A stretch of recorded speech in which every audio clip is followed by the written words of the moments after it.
Mirëmëngjesi të nderuar shikues, jeni me edicionin e lajmeve të orës 9 në Radio Televizionin Publik të Kosovës. 2 persona kanë humbur jetën në një aksident trafiku në fshatin Surkish të Podujeves.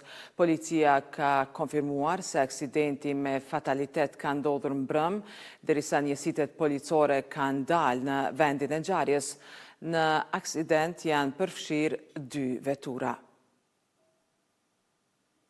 Një punonjës ka pësuar lëndime të rënda në një aksident në divizionin e prodhimit të çmyrit të Korporatës Energjetike të Kosovës.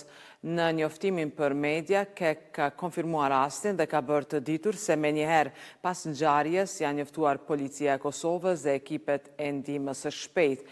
Ende nuk dihen rrethanat se si ka ardhur deri te lëndimi, ndërsa KEK-u ka thënë se do të njoftojë me kohë pas konfirmimit të plot rrethanave nga organet kompetente.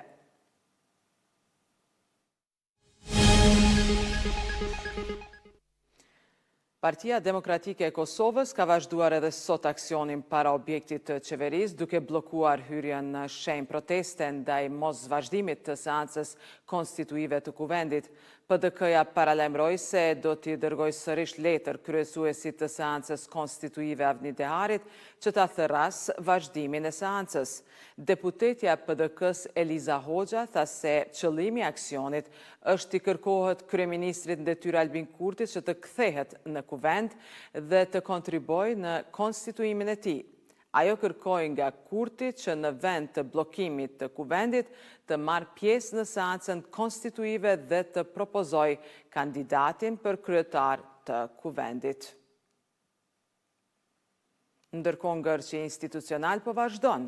Ushtruesja e detyrës së presidentes Albulena Agjiu një ditë më parë ka kërkuar dialog mes partive për tejkalimin e krizës, duke thënë se çështja e të parit të shtetit duhet të jetë në qendër të bisedimeve, teksa PDK dhe Aleanca kërkojnë vazhdimin e seancës konstituive, nga kuvendi thonë se nuk ka pasur njoftim zyrtar për mbajtjen e seancës. Avni Dehari insiston se ajo nuk do të vazhdojë pa një marrëveshje politike për presidentin.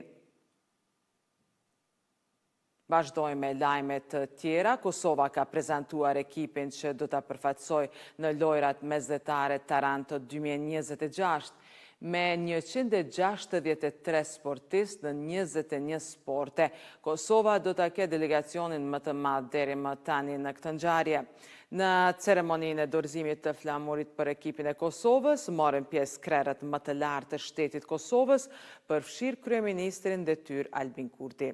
Lojrat nisin më 21 gusht, ndërsa do transmetohen ekskluzivisht në RTK me mbi 100 orë transmetime.